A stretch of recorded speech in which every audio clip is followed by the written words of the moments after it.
Sebulan pasca ditandatanganinya Peraturan Presiden Nomor 10 Tahun 2021, pemerintah mencabut aturan soal investasi minuman beralkohol atau miras yang terdapat pada lampiran 3. Perpres yang memperbolehkan investor asing untuk masuk ke sektor minuman beralkohol dan perdagangannya menimbulkan keresahan.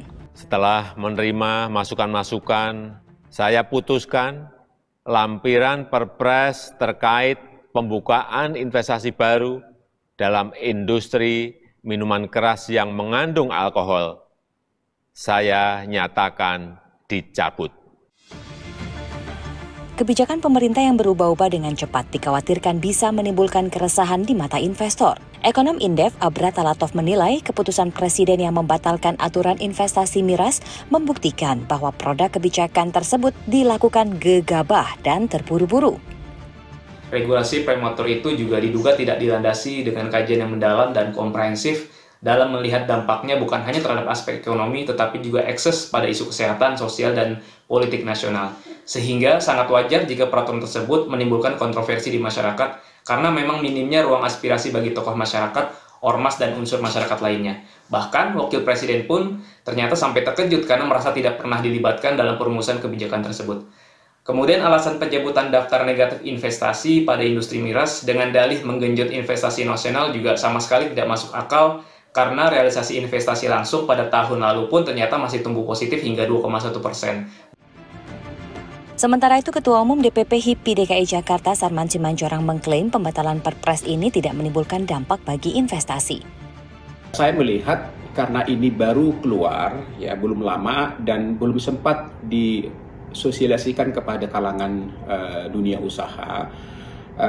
Kami melihat sih belum ada dampak ya terhadap investasi, apalagi sampai misalnya turunnya kepercayaan investor. Menurut kami belum, karena belum menjadi suatu kebijakan yang baru dijalankan atau yang pasti, tapi tiba-tiba sudah dicabut. Bila melihat realisasi investasi tahun lalu, sebenarnya nilainya masih positif di tengah pandemi COVID-19, yaitu lebih tinggi 1,1% dari target yang ditetapkan. Sementara perolehan cukai dari minuman beralkohol hingga Juli 2020 justru turun dibandingkan tahun sebelumnya. Seharusnya pemerintah lebih berhati-hati dalam mengeluarkan kebijakan. Jangan sampai menimbulkan keresahan dan berdampak pada perekonomian.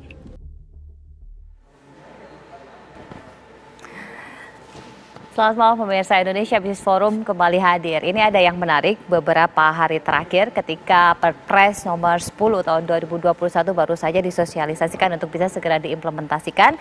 Tetapi kegaduhan pun muncul karena ada beberapa bagian yang dirasa kurang tepat. Presiden pun akhirnya turun tangan dan lampiran 3 pada akhirnya dicabut yang berkaitan mengenai dalam tanda petik legalitas miras. Tetapi ada harapan yang besar dari Perpres nomor 10 tahun 2021 ini untuk memberikan insentif yang lebih besar kepada UMKM. Tapi apakah memang benar bahwa Perpres miras dicabut, kepastian investasi terganggu? Itulah tema kita pada malam hari ini. Dan saya sudah bersama dengan 3 orang narasumber di studio. Saya perkenalkan satu persatu. Ada Kepala Badan Koordinasi Penanaman Modal BKPM, Pak Bahlil Lahadalia. Bang Bahlil, sehat? Selamat malam. Selamat malam Manu, Assalamualaikum. Sehat-sehat. Perpres lampiran 3 nomor 312 dicabut jadi tambah sehat kita. Sudah nggak banyak ditanyain lagi, kira-kira seperti itu.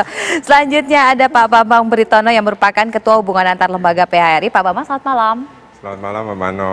Sehat Pak Bambang? Alhamdulillah sehat. Sudah mulai menggeliat ya teman-teman di PHRI ya? Insya Allah. Dan selanjutnya ada Mbak Eni Srihartati yang merupakan Ekonom Senior Indef. Mbak Eni, selamat malam. Ya, boleh ya ini ya? Boleh.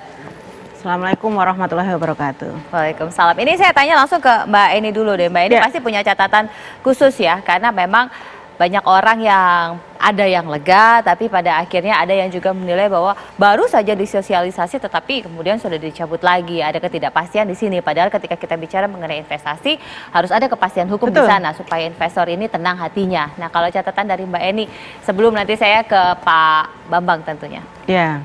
Jadi kalau beranjak ya, ini beranjak dari kasus lampiran 3, memang sekali lagi ini menunjukkan betapa dalam penyusunan kebijakan-kebijakan ekonomi yang punya dampak luas ini tidak terkoordinasi secara baik. Jadi mestinya sebuah kebijakan yang sudah disahkan itu minimal ini sudah menampung berbagai macam masukan dan sebagainya. Nah ini yang sekali lagi nota hitam lagi gitu dari beberapa kebijakan yang beberapa periode sebelumnya juga mengalami kasus yang sama. Jadi disahkan sehari kemudian dicabut lagi gitu kan. Tapi ini sudah melegakan karena memang pasti akan menimbulkan kontroversi yang luar biasa untuk miras. Padahal ya sebenarnya Perpres 10 ini kan isinya didedikasikan untuk memberikan fasilitasi. Jadi sebenarnya niatan utamanya itu Perpres 10 2021 itu adalah bagaimana mendorong investasi karena postur sektor ekonomi kita 99% UMKM, maka sebagian besar ini kalau kita baca ya perpresnya itu mayoritas eksplisitnya kata-kata yang tercantum di perpres itu adalah mengenai insentif untuk mendorong UMKM. Nah, cuman memang kalau kita baca keseluruhan, Pak Bahlil pertama, nanti tolong diklarifikasi, UMKM kita ini yang difasilitasi itu kan batasannya 10 miliar, ini yang paling mudah. Padahal sekarang usaha-usaha kecil saja, katakanlah untuk pertukangan saja, untuk beli mesinnya itu 1 miliar paling hanya dapat 2-3 mesin.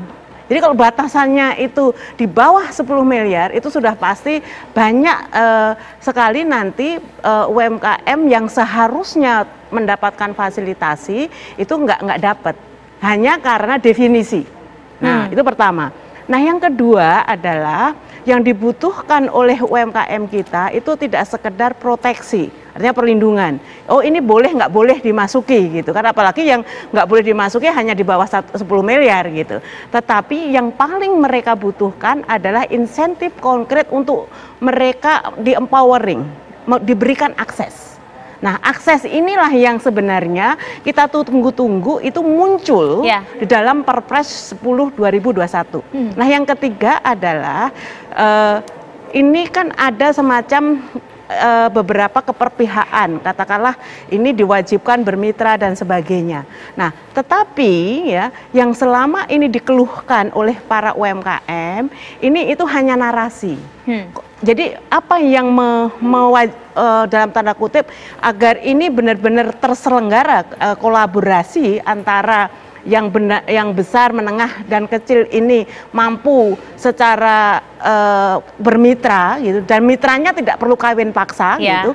Nah ini kan yang simpul ini yang selama ini belum ada, ini yang belum muncul juga di dalam Perpres. Dan yang keempat sebenarnya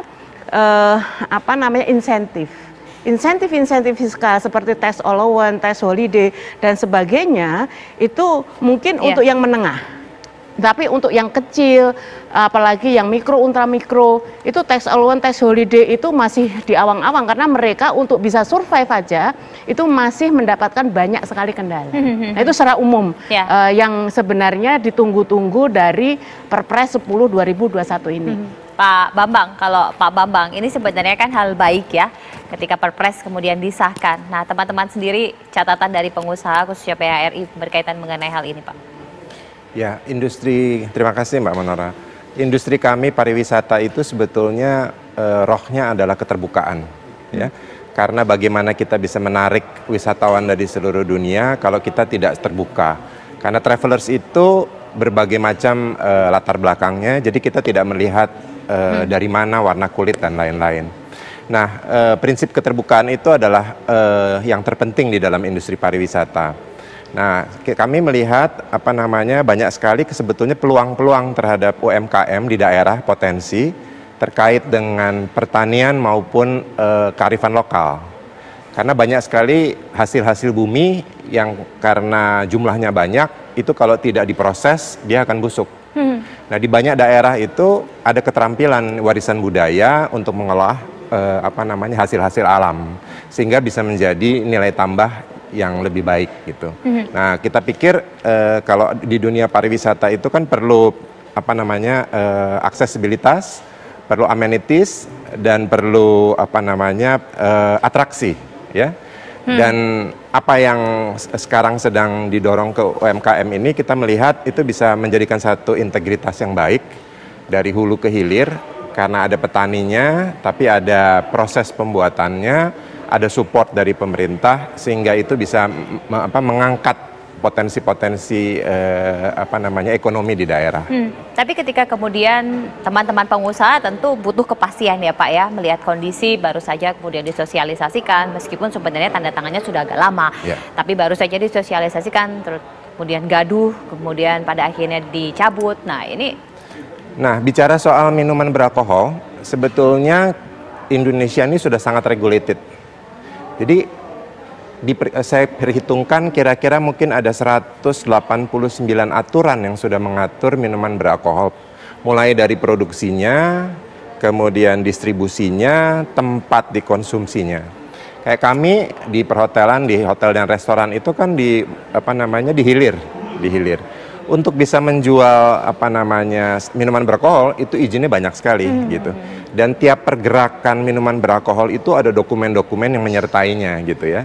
Jadi dan industri minuman beralkohol kan industri yang udah lama di Indonesia, udah hampir 100 tahun ya. Jadi dan kenapa ini penting buat pariwisata? Karena seperti saya katakan tadi, turis yang mau datang ke Indonesia itu adalah orang yang mau bersenang-senang. Dan prinsip kebebasan untuk memilih itu penting sekali gitu. Banyak dari konsumen kita turis travelers itu kan kita mau ambil ceruk pasar yang mana ini kan penting. Dan banyak turis-turis yang masuk ke Indonesia itu yang memang punya kebiasaan, punya budaya untuk mengkonsumsi minuman beralkohol. Kalau masyarakat di Indonesia sendiri kan konsumsi alkohol kecil sebetulnya. Ya. Tidak sampai 1 liter, cuma 0,6. Karena justru minuman beralkohol baik import maupun domestik itu memang buat pariwisata. Dan yang menarik dari Perpres ini sebetulnya karena ada UMKM Pak ya. Selama ini UMKM kan nggak punya akses untuk masuk ke industri ini karena tertutup. Saya pikir sudah semenjak tahun 1989 kalau nggak salah industri ini tertutup. Jadi potensi UMKM daerah yang tertutup itu nggak punya akses untuk masuk. Nah kemarin sempat terbuka kan? Itu disambut euforia gitu untuk ya, Manado karena Manado punya cap tikus, terus NTT punya Shopee, Bali punya arak dan macam-macam gitu ya. Jadi ini satu ekosistem yang juga belum pernah dihitung. Karena selama itu tertutup, kita nggak tahu berapa besar sih hulu ke hilirnya mulai dari pertaniannya. Pertaniannya banyak sekali kan, mulai dari pohon aren, pohon lontar, dari segala macam karbohidrat yang ada, tebu dan lain-lain gitu. Dan memang produksinya bukan hanya minuman beralkohol, ada gula batu, ada gula semut dan lain-lain, banyak sekali dodol dan segala macam. Tapi beberapa daerah yang punya budaya kearifan lokal itu kalau bikin minuman beralkohol itu nilai tambahnya besar. Dan kita kasih selamat harus kepada NTT yang sudah punya produk lokal, Shopee, dijadikan Shopia dengan kemasan yang elegan dan bagus, yang sudah setara dengan sebetulnya kualitas import ya. Jadi sebetulnya ini bisa jadi potensi juga untuk menekan minuman-minuman import yang masuk. Karena potensi ini belum pernah digali gitu. Sayangnya sekarang udah tertutup, ya udah.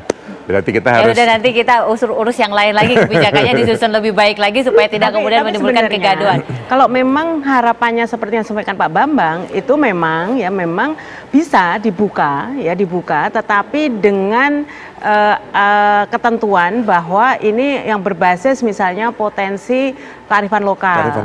Nah, jadi nggak semua MMA gitu. Jadi yang di Perpres Lampiran 3 itu masalahnya kebablasan gitu kan semua. Justru kalau yang terjadi seperti yang di Perpres Lampiran 3 itu harapan Pak Bambang tadi bisa musnah karena pasti akan kalah bersaing dengan produk-produk impor. Baik, kita jeda dulu pemirsa, usai jeda nanti kita akan tanya kepada Kepala BKPM sebenarnya maksud, konsep dan tujuan dari Perpres ini seperti apa, karena memang kita sama-sama berharap niatan pemerintah untuk bisa mendorong agar percepatan ekonomi ini bisa mencapai target, bisa terrealisasi melalui Perpres ini.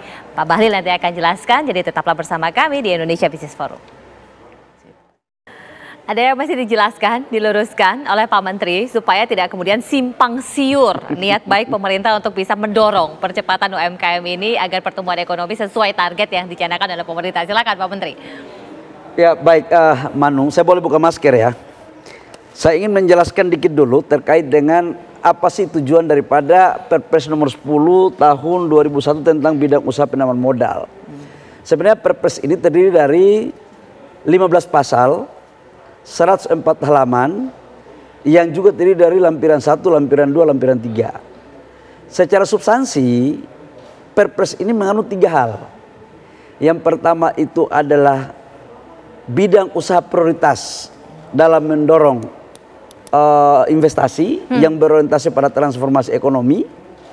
Yang kedua itu adalah tentang UMKM dan kemitraan. Yang ketiga adalah yang awalnya 20 bidang usaha tertutup, sekarang tinggal 6. 14-nya itu terbuka dengan syarat tertentu. Mari kita kaji satu-satu. Yang pertama terkait dengan bidang usaha prioritas. Kita tahu bahwa sebuah negara yang akan maju untuk bagaimana meningkatkan pertumbuhan ekonominya, sektor investasi adalah salah satu yang paling menentukan. Dalam rangka tersebut pemerintah membuat kerangka program prioritas terkait dengan sektor-sektor tersebut. Bagaimana penetrasinya, kemudian kita memberikan insentif yang baik, termasuk tax holiday, tax allowance, kemudian impor barang modal, dan pemerintah proaktif dalam rangka memberikan izin. Kenapa ini harus dilakukan? Inilah bagian daripada transformasi ekonomi. Bagaimana terjadi hilirisasi, bagaimana meningkatkan nilai tambah, dan sudah barang tentu mampu menciptakan lapangan pekerjaan. Itu poin yang satu. Poin yang kedua tentang UMKM.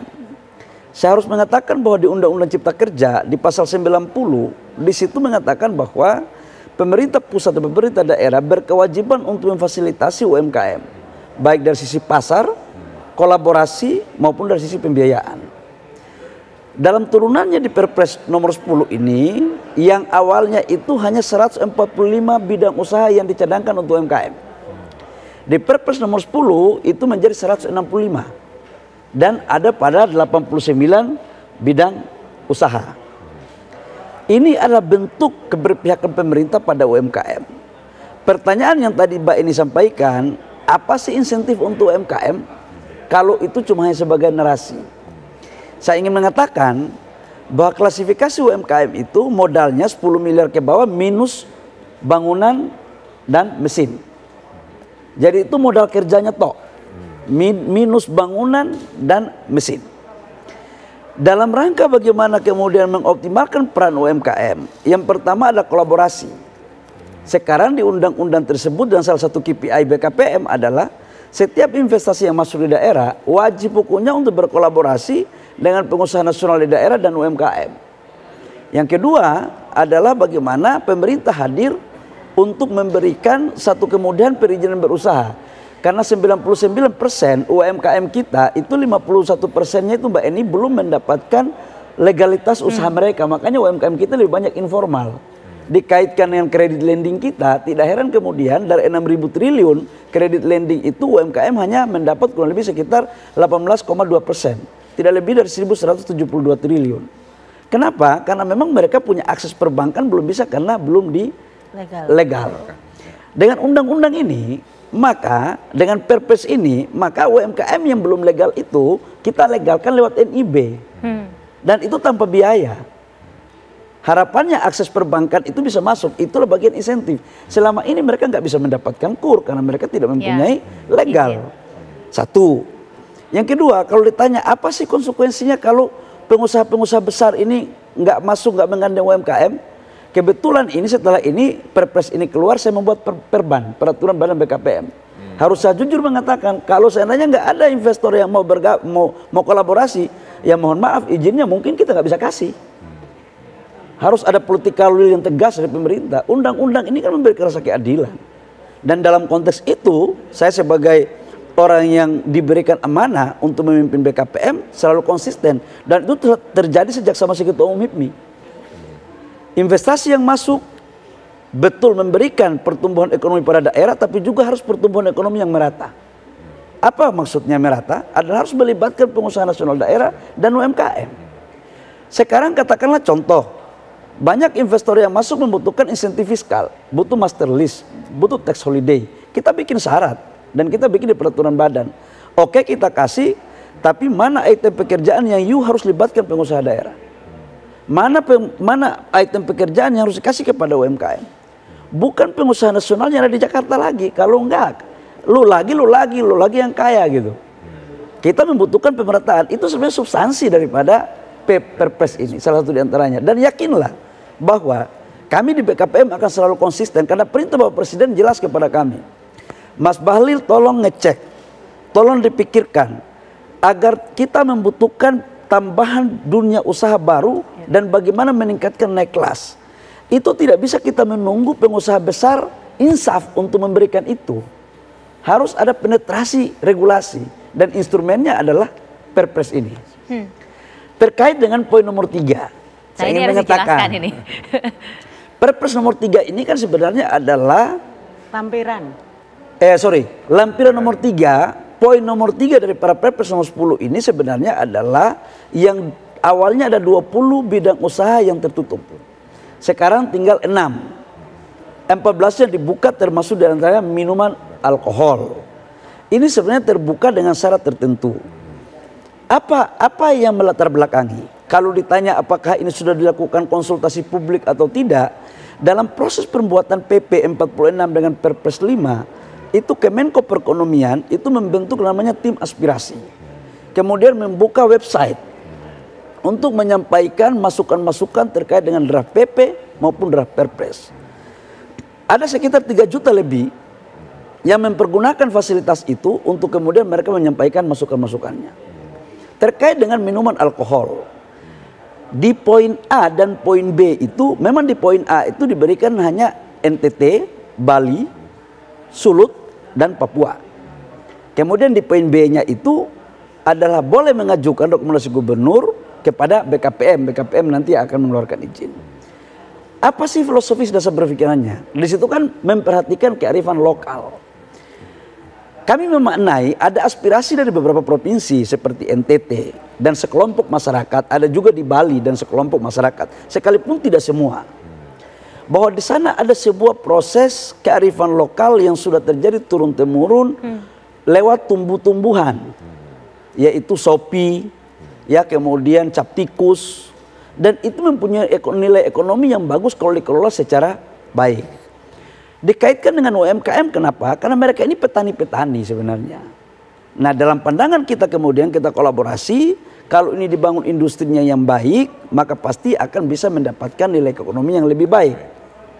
Tapi oke, katakanlah di Papua juga. Di Papua itu memang sekalipun ada tumbuh-tumbuhannya, perda miras itu dilarang di sana. Harus kita akui di sana bahwa baik perda di Papua Barat maupun Papua itu tidak mengizinkan untuk penjualan miras.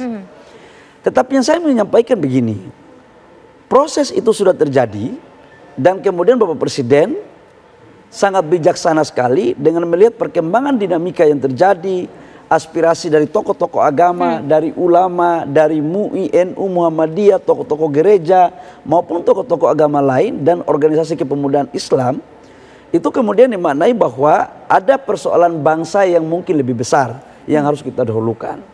Dan kemudian itu dicabut, khusus lampiran nomor 3, nomor 31, 32, dan 33. Dengan demikian maka menurut saya Perpres ini memang agak sedikit tergelitik ya dengan lampiran 3, 31, 32, 33. Tapi dengan cabut Perpres ini di nomor 31, 32, 33, maka saya ingin mengatakan bahwa inilah sebuah intervensi pemerintah lewat regulasi dalam rangka meningkatkan pertumbuhan ekonomi lewat instrumen investasi prioritas dan UMKM. Kira-kira begitu. Jadi ada upaya yang memang niatannya ini baik, tetapi ada catatan di lampiran 3, 31, 32, 33. Ada apa dengan angka 3 sebenarnya? Dan gini Manu, kita harus fair ya, saya harus mengapresiasi juga bahwa Bapak Presiden ini kan orang selalu bilang bahwa tidak tidak demokratis. Buktinya masukan semuanya dipertimbangkan dan diiyakan. Jadi sebenarnya ini sangat demokratis gitu. Jadi ya artinya Kalau sudah dicabut ya udahlah, kita ikut samina wa ta'na lah, kira-kira begitu. Kita taat pada apa yang diputuskan oleh presiden dan undang-undang, kan begitu. Habis ini kita akan tanya sama Mbak Eni, niatan baik ini apakah kemudian dapat mempercepat upaya agar UMKM ini segera bankable dan pada akhirnya bisa kembali bergerak. Sesaat lagi tetaplah bersama kami. Ada niat baik, tetapi kemudian muncullah kegaduhan itu, padahal harapannya ini bisa mempercepat larinya. Bisa nggak Mbak Eni kira-kira yang unbankable itu pada akhirnya bankable ketika Perpres ini diimplementasikan?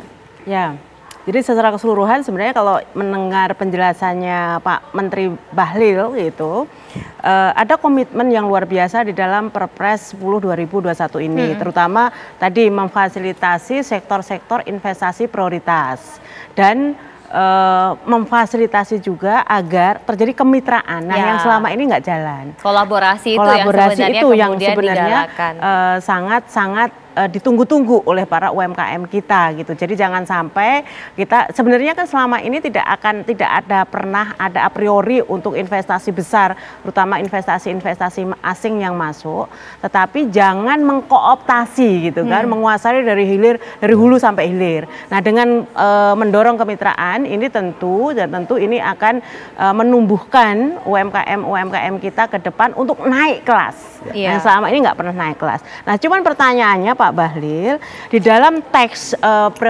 Perpres itu semuanya masih normatif.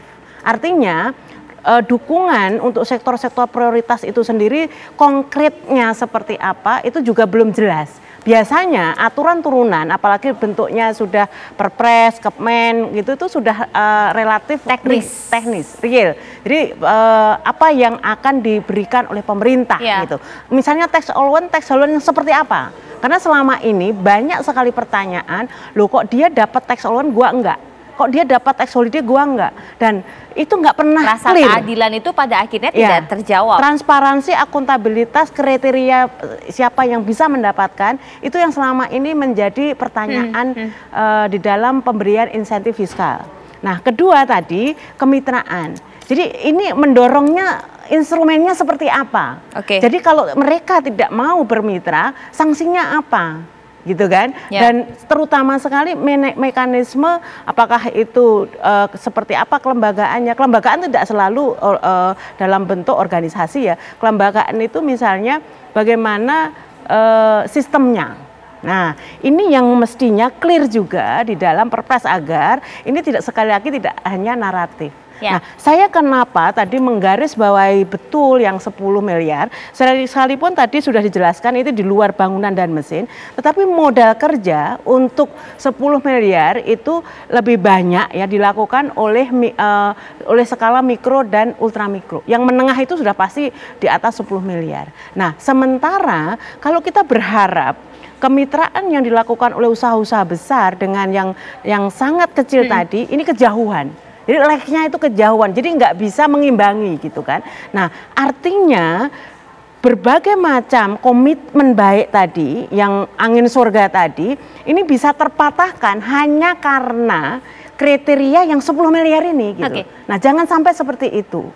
Nah, sehingga ini menjadi penting, makanya dari awal kami pernah bikin satu kajian Pak Bahlil, bahwa UMKM ini harus clear. Jadi antara mikro sampai dengan ultramikro sampai mikro, dan menengah ini dan kecil menengah itu harus benar-benar terdefinisi dengan secara gamblang gitu. Nah, kalau yang terkait dengan lampiran 3 tadi, menurut saya yang paling utama sekarang supaya clear juga antara mengakomodasi tadi masukan dari beberapa provinsi yang memiliki potensi pengembangan minuman tradisional tadi, arak atau apa saya nggak kenal ya.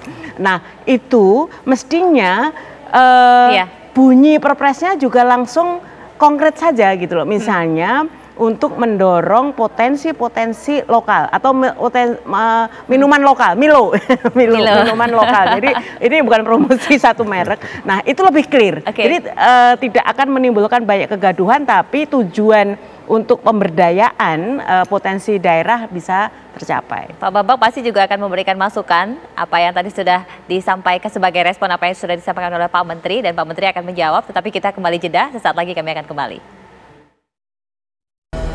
Pak Menteri menanggapi respon dari Mbak Eni, Pak Bambang ada respon lagi terhadap apa yang sudah disampaikan oleh Pak Menteri tadi? Ya, kami selalu menyambut gembira dengan inisiatif ini. Tapi juga saya ingin menanggapi pendapat Bu Eni tadi bahwa kalau memang ada potensi di daerah terkait dengan kearifan lokal, mestinya ada sesuatu ruang gitu ya. Nah itu yang saya pikir sayang gitu, karena mungkin ada tata bahasa atau ada perumusan yang kurang tepat gitu. Sehingga kesempatan dari UMKM di daerah ini ditutup lagi. Itu aja sebetulnya yang kami sayangkan gitu. Karena seperti kalau kita ke Australia ada wine gitu ya. Kenapa nggak kalau orang misalnya ke NTT juga bisa nyoba minuman Sophie gitu. Silakan Pak Menteri.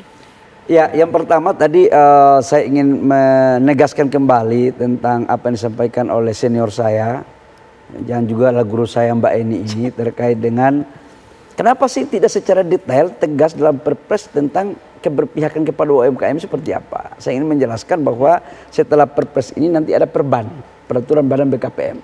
Situ akan detail. Jadi kalau investor yang tidak mau melakukan kolaborasi dengan pengusaha nasional dari daerah, ya mohon maaf, mungkin izinnya tidak sebaik apa yang akan kita kasih. Kalau dia minta insentif fiskal 10, syaratnya bikin sama UMKM atau pengusaha lokal. Kalau enggak, sorry, lu nggak dapat 10. Dan itu adalah instrumen negara untuk menjamin, memproteksi dan memberikan ruang bagi anak daerah itu. Jadi sehingga ini tidak menjadi narasi. Dalam pandangan saya begini ya, saya kan pengusaha bukan dari langsung jadi pengusaha besar dulunya. Sekarang kan di pemerintah, saya kan mulai dari pengusaha dari kecil, dari UMKM juga. Tidak akan mungkin pengalaman saya yang pahit di saat UMKM itu kemudian di saat saya diberikan tugas dengan kewenangan yang ada untuk kemudian saya melupakan itu, nggak mungkin. Dan saya janji itu, saya akan pertegas itu. Dan tim BKPM sekarang lagi merumuskan perbannya. Bahkan tidak segan-segan. Kalau kemudian mereka sudah membangun komitmen dengan UMKM dan pengusaha daerah dan sudah membuat pernyataan lalu kemudian membuat prestasi, BKPM bisa melakukan evaluasi terhadap perizinannya. Karena di dalam Undang-Undang Cipta Kerja untuk mengevaluasi perizinan penyelenggaraan investasi daerah, BKPM adalah koordinatornya. Jadi bisa kita evaluasi, itu merupakan bagian dan ada sanksinya. Jadi nggak boleh narasi-narasi yang sifatnya verbalistik. Bukan zamannya lagi, apalagi ini persoalan ekonomi ini bisa berjalan. Itu yang pertama. Yang kedua adalah UMKM ini kita pastikan juga untuk pasarnya. Kita lagi mencari formulasi yang tepat untuk sentra-sentra produk mereka. Ini negara harus hadir untuk mengambil sebagai penghimpun dari produk mereka. Lalu kemudian kita pasarkan ke internasional. Ini kita lagi merumuskan. Nah yang ketiga terkait dengan minuman alkohol. Sedikit saya cerita Manu. Izin alkohol ini ada sebelum Indonesia ini merdeka. Alkohol ini ada sebelum Indonesia merdeka. Dari 1931 barang ini sudah ada. Orde Lama, Orde Baru, Reformasi, semua pernah mengeluarkan izin untuk persoalan alkohol ini. Sekalipun itu masuk dalam tertutup. Tapi oke lah, kita nggak usah lagi berdebat dengan itu. Sekarang tinggal kita mencari solusi yang terbaik agar niat baik dari masyarakat daerah tentang kearifan lokal itu tetap bisa berjalan tanpa kemudian melanggar dengan undang-undang. Ini yang formulasi yang kita lakukan. Tapi jauh lebih dari itu adalah saya ingin menyampaikan begini. Perpres ini sebenarnya adalah sebagai bentuk turun daripada Undang Cipta Kerja yang lebih mengkerucut untuk bagaimana bisa negara hadir dalam mendorong 3 hal tadi. Yang pertama itu adalah bidang-bidang prioritas untuk diberikan tax holiday dan tax allowance tadi, itu ada syaratnya Kak. Memang kalau tax holiday itu hanya bisa didapatkan oleh pengusaha yang investasinya nilainya pasti di atas 300 miliar. Tax allowance bisa di bawah 200 miliar bisa, tapi dia itu 5 tahun plus 2. Nah ini syarat untuk kemitraannya, kita bilang aja. Kita bisa kasih insentif ini apabila you bermitra dengan pengusaha daerah dan UMKM. Itu satu. Yang kedua, kita juga tidak menutup mata tentang UMKM yang 10 miliar ke atas. Memang saya akui bahwa itu terjadi perdebatan kemarin. Bahwa kan ada UMKM yang sudah di atas 50 miliar, apakah kemudian kita naikkan? Kalau itu kita naikkan menjadi 20 miliar, itu potensi untuk foreign direct investment yang masuk itu memang agak berat. Jadi kita bikin pola kemitraan. Jadi kalau yang 10 miliar ke atas UMKM dengan investasi asing itu polanya kemitraan. Tetapi yang terpenting adalah investasi di bawah 10 miliar itu nggak boleh asing masuk. Dan nggak boleh asing memiliki saham UMKM. Yang ada adalah kerjasama. Ini sebagai bentuk protektif negara terhadap UMKM. Dan saya katakan untuk mereka, kalau yang dari asing mau masuk, jangan investasi yang kecil-kecil, yang gede-gede dong. Kalau yang kecil-kecil biarlah untuk masyarakat yang ada. Karena apa? UMKM ini ada pada pusat-pusat desa, pusat-pusat kecamatan, pusat-pusat kabupaten, kota, dan provinsi. Saya pikir itu Manu. Kalau ditanya, izinnya di mana aja sih ini barang? Sudah 109 izin ini, minuman keras ini yang keluar. Bahkan di Bali ada, DKI Jakarta pun ada Manu. Dan itu ada bukan di saat pemerintahan yang sekarang, tapi tidak perlu kita saling menyalahkan satu dengan yang lain. Yang jelas saya katakan bahwa minuman ini sudah ada izinnya sebelum Indonesia merdeka. Orde baru, orde lama, orde baru, orde reformasi. Biarlah rumput yang bergoyang akan menjawabnya. Kita samina wa ta'na, apa kata presiden kita hormat. Itu yang terbaik. Seperti apa kemudian upaya percepatan agar perubahan ini segera terrealisasi, dikeluarkan dan pada akhirnya bisa diimplementasi sesaat lagi, tetap bersama kami. Ada terakhir yang Mbak Eni mau sampaikan? Ya, tadi saya menggarisbawahi betul insentif untuk UMKM, tax allowance dan tax holiday. Nanti kewenangannya di mana? Mudah-mudahan bisa langsung di KPKPM. Dan yang kedua Pak Bahlil, yang paling utama sebenarnya kejelasan dari kriteria apa orang mendapatkan tax allowance dan tax holiday. Ini keperluan kepastian kan buat para investor. Jadi yang pertama saya ingin menyampaikan bahwa untuk tax holiday, tax allowance itu sudah di BKPM, sudah penuh karena PMK-nya pendelegasian kewenangan dari Ibu Menteri Keuangan sudah ke BKPM. Kami melakukan itu secara transparan karena itu via OSS semua. Selama dia sudah memenuhi KBLI, itu udah pasti dapat tax holiday. Nah, sementara tax allowance itu berdasarkan PP nomor 78 tahun 2019. Nah, kemudian kalau sudah memenuhi tentang KBLI itu ada di PMK 130 2020 serta aturan BKPM nomor 7 tahun 2020. Itu langsung online itu. Tidak perlu pusing-pusing lagi, nggak perlu ketemu-ketemu kepala BKPM, udah clear barang itu. Jadi kriterianya udah jelas ya? Udah jelas, syaratnya semua ada di situ. Kalau KBLI-nya udah masuk, langsung terkonfirmasi lewat sistem. Dan nggak akan ditolak Menkyu ya? Enggak, udah langsung di BKPM. Karena Menkyu sudah mendelegasikan itu, kewenangan itu kepada BKPM. Dulunya untuk fasilitas ini daftar di OSS, kemudian habis itu dibuat tim pembahasan antara Kementerian Teknis dan BKPM dan Kemenkyu dalam hal ini pajak. Tapi dengan PMK yang baru tahun 2020 sudah diserap pendelegasian kewenangan kepada BKPM. Tim BKPM memutuskan dan bahkan cepat. Yang penting syaratnya memenuhi dan KBLI-nya masuk. Gitu. Terakhir sih Pak Menteri, kapan kemudian peraturan badan ini berkaitan mengenai juknis Perpres ini akan dikeluarkan? Kami Perban akan kami selesaikan dalam waktu 2 minggu. Sekarang sudah mulai dalam pembahasan supaya bisa berjalan. Yang terpenting begini deh, ini jangan dilihat PP nomor 10 ini hanya urusan miras aja. Ini PP nomor 10 ini bicara tentang prioritas bidang usaha, bicara tentang UMKM, dan yang akan mendapat fasilitas itu adalah sektor-sektor usaha padat karya yang banyak menciptakan lapangan pekerjaan. Supaya apa? Kita ini penting untuk menciptakan lapangan pekerjaan. Jadi semakin banyak di bidang manufaktur yang bisa penyerapan tenaga kerja, itu yang kita dorong, kita akan kasih lebih banyak. Dengan tanpa bermaksud untuk tidak juga melihat yang lain. Begitu Manu. Udah jangan lagi ribut-ribut, udah selesai. Ayo berpikir yang baik untuk kita majukan bangsa dan negara. Baik, terima kasih Pak Kepala BKPM sudah berkenan hadir, Mbak Eni dan Pak Bambang. Terima kasih, kita tunggu saja realisasi dan implementasinya. Mudah-mudahan niatan yang sudah disampaikan Pak Kepala BKPM ini bisa benar-benar mendorong percepatan pertumbuhan ekonomi sesuai dengan target pemerintah. Saya Brigita Manuara pamit, selamat malam, sampai jumpa.